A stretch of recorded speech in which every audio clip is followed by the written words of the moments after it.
Welcome to Three Count Commentaries. This is your host, Mongo Slade. We're going to do predictions to Elimination Chamber 2021. I got the card in front of me. As far as the card, it's only 5 matches on the card so far, which is about right when it comes to WWE and their pandemic events. They have not been very long. They've been mostly 5 matches, 6 matches, something like that. Before we get into the predictions, I want to talk about the Elimination Chamber as a pay-per-view and the fact that I fucking hate it. I hate it. I think that it's one of the stupidest events in the world. Just like TLC, we need to get rid of the Elimination Chamber pay-per-view, and it needs to be moved back to Survivor Series. Now, I know that sometimes, we on these internets, we wrestling community guys, we get too caught up in things and we start saying, oh, they need to bring back yada, yada, yada, and get rid of and put things back the way that they were and, go back to tradition or go back to the way things were. And it gets kind of annoying, like how many times can people say the same things over and over and over again in different accents and different tones? But what I mean here is that Elimination Chamber serves no real purpose in this spot, okay? And it serves no real purpose because, for starters, it's just a few months after the Royal Rumble. Well, it's a couple of weeks, actually, not even a month after the Royal Rumble. And the Royal Rumble sets up the main event of WrestleMania. What does Elimination Chamber do except, okay, sometimes, if Elimination Chamber can be, the second person who chooses the WWE, like the winner of the Royal Rumble chooses the WWE title, the Elimination Chamber may set up the Universal title match. Theoretically, that's the goal, right? But how many times does that really happen? Doesn't happen that many times. Mostly Elimination Chamber is just a throwaway event, like, Backlash or something like that, and people forgot about it, and it has no real consequence to WrestleMania. Now, there has been a few times where, somebody like Jack Swagger won in the Elimination Chamber. He actually got a title shot at WrestleMania. Kofi Kingston was the last member of the Elimination Chamber match in the year of Kofi Mania. He got a title shot at WrestleMania. But for the most part, this stuff is not, the Elimination Chamber should feel bigger. That's kind of what I want to get to. And I want to just cut through the shit. Elimination Chamber at the Survivor Series. For starters, it fits the Survivor Series theme, right? Because you have to survive this gigantic cage match.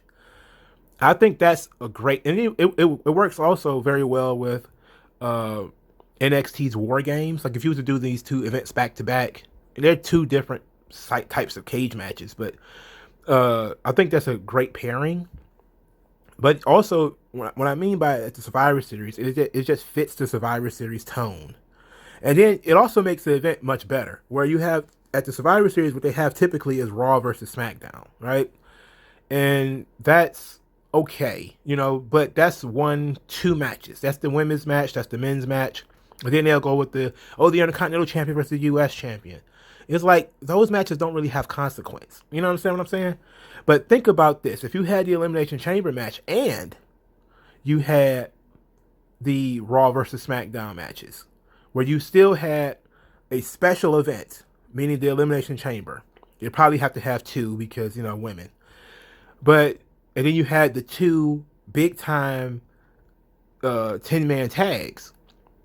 That match, that event could feel so much bigger, and you could break it up. You could have the women's Elimination Chamber match first for whatever women's title.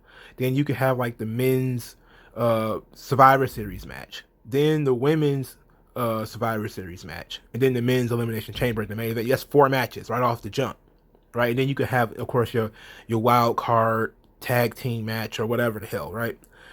And these types of things like that makes that show so much bigger and so much better, and it actually gives people the traditional Survivor Series, which is what they want, but you give them the new tradition of having the Elimination Chamber as well, because I think it should never have left Survivor Series. That's my personal opinion. And some people will say the same thing about Money in the Bank. It should never have left WrestleMania. I'm okay with Money in the Bank having its own spot because it's right before SummerSlam. But Elimination Chamber serves no real purpose right here, like in the middle of February. Like it just doesn't serve that much of a purpose.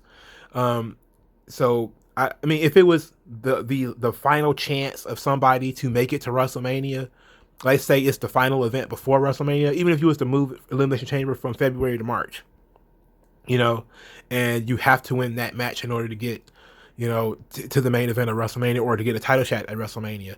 It would feel bigger.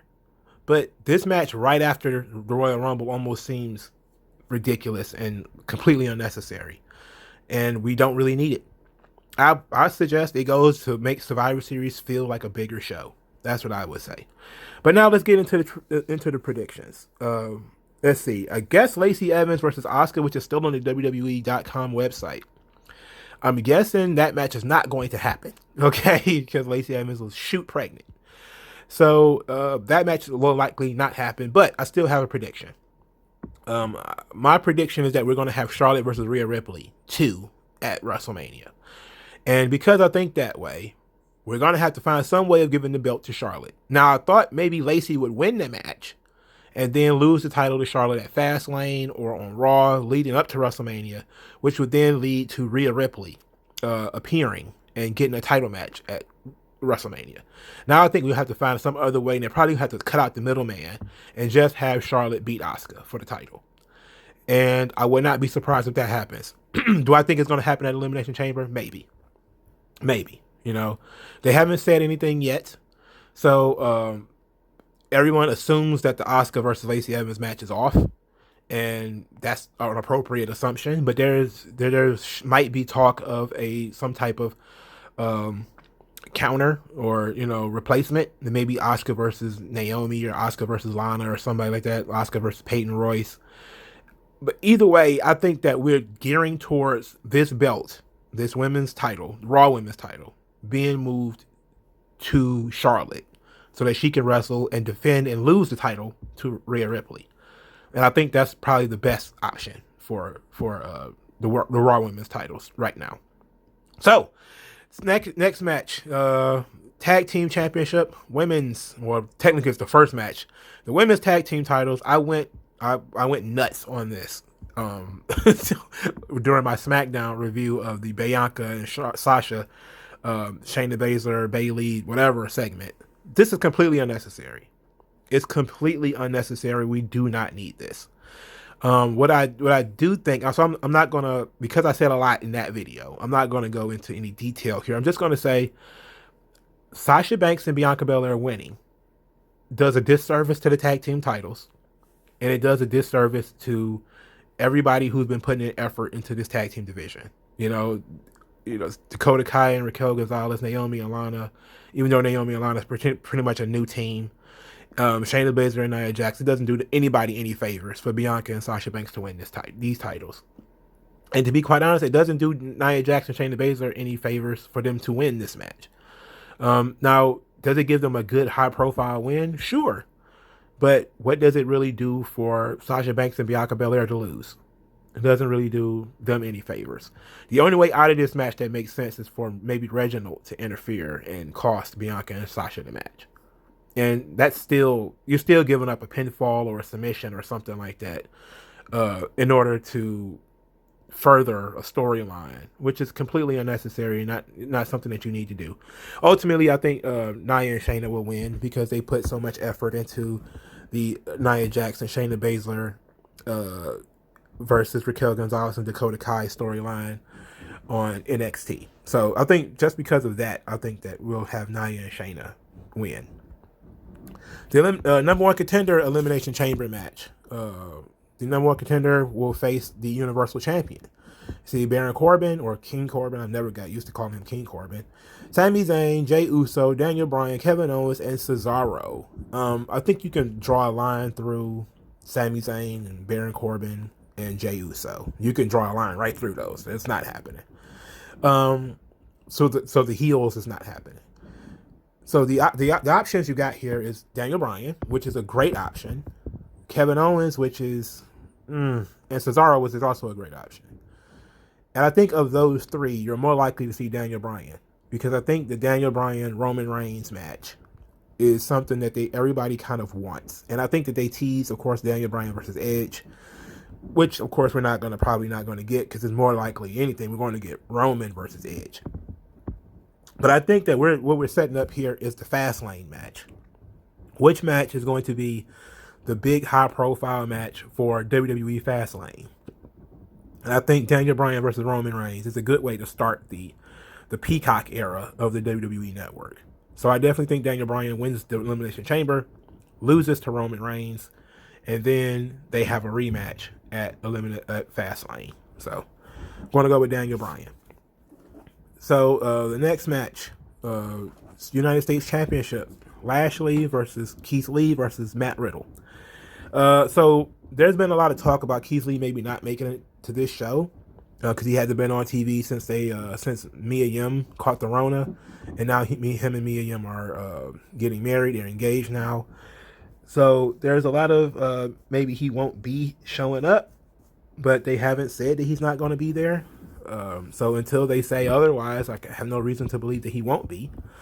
I would be really. I know I spent a lot of time talking about maybe Lashley should win the WWE title at WrestleMania. That maybe Lashley should be the WrestleMania opponent for Drew McIntyre, and I still believe that. And I think the only way you can do that is you have to get the United States title off of him. And I think that Riddle or Lee would be a good choice. So you never really go wrong with the choice. But Riddle has been the one that's kind of been actively chasing this title. And I think that that's the way you want to go. Because now you have other members of the Hurt Business that can chase him and beat him up and stuff like that. And you have other heels. You have the Retribution and stuff like that. I think if you give it to Keith Lee, basically Keith Lee just takes over where Lashley was. And you have Lee as the dominant United States champion. So I'm going to go with Riddle. I think Riddle's going to win the title here. Probably pin Lee or probably pin Lashley. Who knows? If Lee is not going to be involved, I still think Riddle's going to win the title. But hopefully this means that Lashley is going to go on to face Drew McIntyre for the title, even though it's not looking like that will actually happen. So it's just I just don't see it happening. What is the path? What is the path? How do we get there? I know Lashley has been dominating everybody, but he hasn't been anywhere near the title picture since he won the U.S. belt, and since he lost, to be quite honest, to Drew McIntyre in 2020. But I'm pretty sure, some people can just walk up and get title shots, and that's it. And I can see that Sheamus is likely going to be a 2-month feud for Drew, that maybe their match is going to be at Fastlane, and that's probably going to be it. Speaking of which, the Elimination Chamber match for the WWE title, Drew McIntyre, Sheamus, AJ Styles, Jeff Hardy, Kofi Kingston, and Randy Orton. Randy Orton, you can draw a line through because The Fiend is going to show back up, hopefully.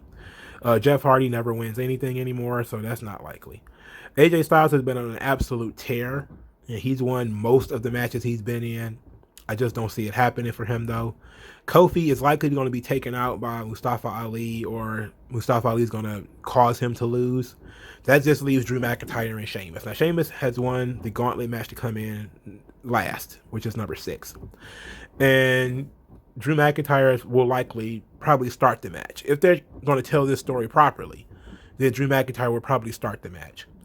Does this mean that Drew McIntyre is going to beat Sheamus, fight through everybody, and then beat Sheamus? Probably. Probably. And then they still have their one-on-one match that they were promised. So I think that Drew McIntyre is going to win the title, retain the title, I should say. And they'll just do Lashley. They'll just do McIntyre and Sheamus one-on-one at Fastlane.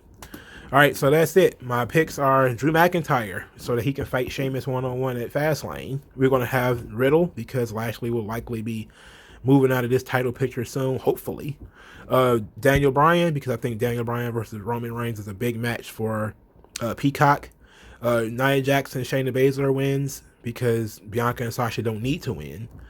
And that we'll probably still end up having a Raw women's title match where they'll probably be makeshift thrown together just to get the belt off Asuka.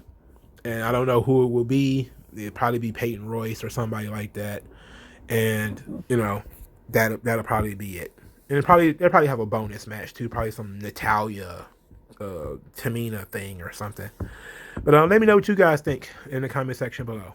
Like this video, share this video, subscribe to the channel. Thank you guys for your time.